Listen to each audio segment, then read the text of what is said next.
morning. How's your day going? Good? Great? Yeah? Yeah, gorgeous? Fabulous? Best day ever? Best day ever. You were waiting for it. I knew it. Best day ever.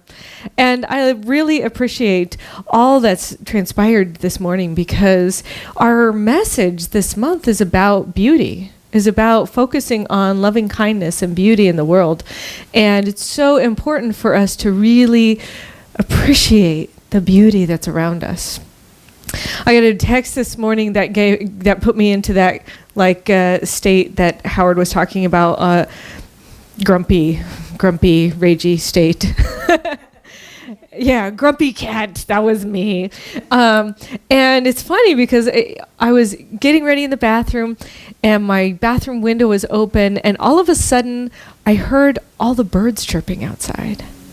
And it's like that feeling inside of me just melted away. And that's the power of beauty.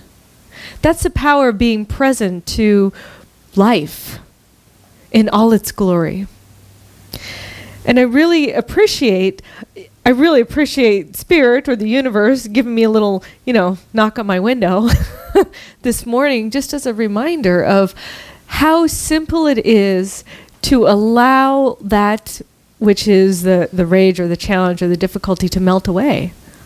I mean, all I had to do was become present to the beauty around me. And it was as simple as that, and it just melted away. This month, we are doing the global vision of beauty, focusing on beauty, nature, art, and aesthetics. And I know, I don't know, when I was in, maybe it was elementary school or high school, I know that there was, in New Mexico, they were cutting programs. And the programs to go first were the art and theater programs. And I'm a theater geek. I'm a thespian, thank you. And I know, we had a bumper sticker, not me, but my thespian teacher. It said, "Thespians do it on stage." So, yeah. I loved, and I really, it was sad because it's interesting in our society where if a budget cut needs to go, then the beauty goes. But it's interesting that the beauty is the one thing that gets us present back to who we are. And beauty could be music, beauty could be artwork, beauty could be just being present to the glory of nature around us. And I recognize that whatever I place my attention on, it expands. I've taught this before, where you place your focus, that expands. It's kind of like radio stations. If you're listening to the radio, there's every possibility on the dial, right? There's the 88.9, 99.7, and whatever you are tuned into is what you receive. There's different music, there's talking, there's things that come from the radio. Now it's all happening at the same time. Everything is happening simultaneously, no matter what. And if I choose to tune my radio to a station that's jazz, I might get uplifted. I might have the beat and the rhythm, and it just kind of makes me tap my foot, and I just start dancing. Or I could tap my station into the news of what's going on in the world. And it's all happening at the same time. But how do I feel when I'm experiencing that station? And that's really important, because wherever I'm focusing my attention on, that's going to expand. And however I'm feeling in the universe is going to be affecting everybody around me. I also think about a microwave. The microwave kind of has intense, it's really, really focused energy on one thing, and it heats it up. So I want in my life the things to be like heated up and spiced up, to be the things that are so fun and vibrant. I want to do that microwave attention on the things that are fun and vibrant. Another way to look at it is a flashlight. So you have a flashlight. Let's say we're all in the dark. You have a flashlight. Well, everything is there, right? But wherever you're putting your flashlight is what you're seeing. And we have that same experience. So there's a lot going on right now in the world, and there's a lot of very difficult things. And I'm addressing the issues. I'm recognizing there's issues that we do need to recognize and acknowledge that are happening in our society, where we do need to shine the light on them so we can bring them to the surface and heal ourselves. And I think that's really important. But I'm not dwelling on the issues. Do you get that? It's important to recognize, acknowledge, and see the issues for what they are, but then not utilize those issues as a reason to have a really crappy day or a really crappy life. Instead, we utilize those issues to find out how we can be better stewards of our planet, how we can be better citizens in our world, how we can be nicer, more creative, kinder to each other. So I think that I want to focus my energy on the beauty of life. There is this video that my mom showed me on Facebook. It's really interesting. And it reminded me that each and every one of us is a catalyst for the world, but we've also been socially conditioned in certain ways. So we can socially condition others to behave in a way that creates a world that works for everyone. Because that's our mission, that's our vision this year, is to create a world that works for everyone. And in this Facebook video, they did this study, and this woman was in a waiting room. So they had a whole bunch of people in the waiting room. And what they did is all the people in the waiting room were actors, except the one woman who had come in for the actual appointment. And they had this beep go on through the loudspeakers, and whenever it beeped, everybody stood up. And then they sat down. And then it beeped again, and everybody stood up. And then they sat down, and the third time, she stood up with them, and then she sat down. And they did it over and over and over again. And eventually, one person at a time had their names called, and then they would leave. And so the whole waiting room emptied out slowly, but in between each person, of course, there'd be a beep, and everybody'd stand up and sit down. And then whenever she was the only one in the waiting room, they were like, I wonder what she's going to do. It beeped. She stood up, and she sat down all by herself. And then somebody new came in the waiting room who was not an actor, and they were curious, well, what's she going to do? Well, the thing beeps, she stands up, the guy looks at her, and she sits down. And he's curious, he's like, what happened? And it beeps again, she stands up and sits down. And the third time, he stands up and then sits down. And then another guy comes in, and they're both standing up and sitting down, and soon they do the same thing. And then even at the very end, there's this one guy, there's one seat left, there's one guy, and he comes into the waiting room, and he's not having it. He's not gonna, but then eventually he just gives in, and he just stands up and sits down when everybody else is doing it. So it was very interesting on the little test that they have on how we can be socially conditioned. She had no idea why she was standing up and sitting down, and she was a catalyst for a whole group of people to do the same thing. But so on one hand, it makes me wonder, well, what have I been doing, right? Or I've been socially conditioned. But on the other hand, it reminds me that we can be the catalyst to socially condition other people to do the things that are supportive in the world. And as we are the examples, and as we do these things, just our actions, just by doing it, it's more comfortable for somebody to join in on the energetic than it is for somebody to not be a part of the energetic. And there might be an energetic that's going maybe one way that we're not interested in having the energetic go that way, but a lot of people are just going with that energetic. If we want the energetic to go this way, we need to be the ones to create that social conditioning, to create that behavior where other people automatically, they just fall in. I don't know if you've heard the story about the 100th monkey, but they have these monkeys were out, and they were doing a scientific experiment on an island of a type of monkey, and they noticed that they had, I think it was a sweet potato. They had a sweet potato in the sand, and one of the baby monkeys went and washed the sweet potato off in the ocean. And then they brought it to their parents, and then the parents caught on, oh, we can wash the sweet potato in the ocean, and then it doesn't have sand in it. And after a while, everybody in this monkey colony did this thing. And then it soon happened that monkeys across the world were washing their sweet potatoes in the ocean. But they hadn't talked to each other. And they call it the 100th monkey because they think, oh, at a certain point, there's a tipping point, because we're all connected, because we're part of a world where we're all interconnected. There's a tipping point in consciousness that happens where everybody starts doing that thing. You know, somebody broke the 5-minute mark, or when they were running? 4 minutes. Somebody broke the 4 minute, and now people can do it all the time. Well, why is that? It's because there was a tipping point that happened. Somebody did it and made it possible for everybody else to do it. And I want to invite you to think about what is it that you can do in the world to create that forward movement, to create that energetic in a direction of your dream world. Because right now, what I'm seeing, again, is just an effect. What's happening right now is an effect of everything that happened in the past. And this moment is our choice point to create a new idea, of new possibility for the world. We can be the ones that are the leading edge. We can be the ones that are creating that 100th monkey effect.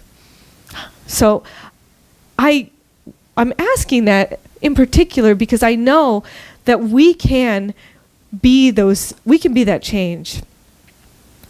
There was a woman in this book, The Beauty and Soul by Piero Ferrucci. And I'm sorry, I'm the one who left them at home. I'll be honest, our book of the month, I left them all at home. But there was a story about a woman who's 30 years old, and she's focused on her career, her love life, her family. She's trying to figure out how do I make ends meet. She has too much on her mind. And then one day, as if by a spell, a door opens for her. A world that she didn't even know existed. She starts perceiving beauty everywhere. She's noticing inside her and outside her, there's beauty. She starts seeing the shapes of the clouds when she's going on a walk. She hears the bird song. She witnesses somebody doing an act of unconditional kindness. And then she notices a leaf against the sunlight. And she sees, as the sun is setting, the skyline of the city. And she also notices there's a torn billboard, but the way it just ripples is so beautiful. And there's all this amazing aesthetic and beauty and wonder that is happening around her that she was so focused on doing that she forgot to be present to her beingness. So how did her life change after that? How does our life change when we open to the beauty? What happens when we focus on that? What happens when we witness that? What do you think it is? What do you think it is? I think you raise your whole awareness raises, and you begin to smile about it. Absolutely, just you feel it. Right? Yeah, so you raise your vibration and it just brings a smile to your face about the beauty. Anybody else? Gratitude? Yeah, gratitude, it's a catalyst. Gratitude is a catalyst for the beauty and for shifting and changing things in our body. I mean, a person who's grateful all the time has a better working body than somebody who's ungrateful. It's amazing. And we have this choice, right? Pat? It was there all along. It's a different perspective, a new awareness. A new awareness, a different perspective. Yeah. Forgiveness. Yeah, and we talked about that last month, about letting things go. And how beautiful it is to let things go, and our whole world shifts and changes. We recognize more beauty in it.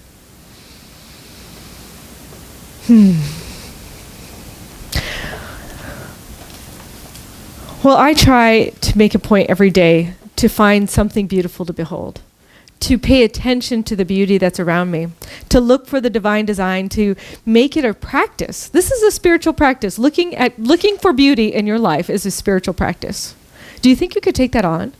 Oh, yeah. Yeah. I'm like, here is your homework, everybody. You need to look, find, and experience and adore the beauty around you. Can you do it? Yes. Well, I was reading this post by Scott Grace, and do you guys remember Scott Grace? He's come here before. He's a musician, and he wrote this post about a party he went to, and it was a love bomb party. And basically, it was a counter movement for terrorism. So instead of planting bombs, he went to a party where they were going to create love bombs to plant. And so the idea was to hit the streets and be the opposite of terrorists, secretly planting the little what they did was letter bombs. So they had a little piece of paper and they wrote down notes from the universe to people, and then they just planted them places, like in the grocery store by the bananas, and it says "Open Me" on it, and just places on somebody's car, on their windshield, someplace. So all over the place, they place these love bombs for people to find. And the idea is that unsuspecting humans will pick them up and detonate an emotional uplift while going about in their busy lives. And so for Scott, he had recognized that he was feeling very sad about the latest wave of violence that's been happening in our world. And so he wanted to have something to campaign for. He wanted to have something to be an activist about, because he thought he used to be a pacifist, but now he realized that he's an activist. He's a love activist. And what he said is, "I'm a love activist actively involved in the installation of a new planetary vibration of playful celebration that makes a sense of separation take a permanent vacation and installs the sexy sensation of emancipation from all sense of limitation." Yeah. Go Scott Grace. Yeah. So and Einstein said, we cannot solve our problems with the same thinking we use to create them. And Mother Teresa said, and I quoted this last week, I was once asked why I don't participate in an anti-war demonstration. I said, as soon as you have a pro-peace rally, I'll be there. And Scott Grace said, enough, let's drop some love bombs. So I'm inviting you today to create a love bomb yourself. You'll notice in the bulletin there is a piece of paper and there is a little tie around there. And so here's a piece of paper, a little tie, and your job is to, Marilyn's going to pass around some markers. There's also pens in the back seat. Your job is to write a love bomb. And what I mean is you're going to write something about the person. You could say, and on the outside, you'll roll it up and you'll tie up a thing and you put "Open Me." And on the inside, you could say, a note from the universe. You could say anything. You're special, you're wanted, you're needed. I just wanted to give you this note because I love and adore you, or anything that you wish you would want somebody to say to you. Anything that you wish that somebody would say nice and kind to you, write that down. And then what we're going to do is you're going to have the homework job of planting this love bomb somewhere in your universe where you go every day. It could be Starbucks, it could be someplace, and somebody will find this note. But you got to make sure you put on the outside that it says "Open me, open me." You could even put yes you, open me. Anything that you want. So we're going to take a few minutes to write down a couple of notes.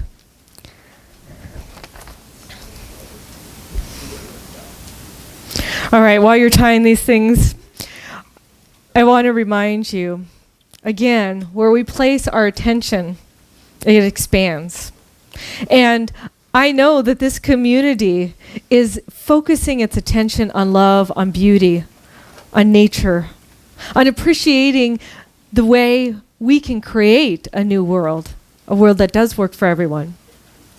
So remember that you are the catalyst for the world. You're the one to create the new norm.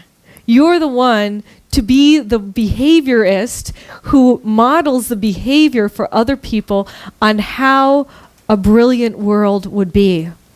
So whatever you dream, whatever your image is for the ideal world, you're the one to create that, because we're all the co-creators. And we get to participate in creating it by modeling it for other people. And so that means whenever you get a text in the morning and somebody says really things that upset you, I get to be the model of behavior of not reacting to that. Maybe I had a little reaction. I will admit, I had a reaction, but I didn't react to them. I just reacted in myself, and then I recognized I want to be the model of behavior that I choose in the world. And for me, it's taking care of myself, and it's being kind to others, and being a loving person in the world. So find something to behold that's beautiful every day.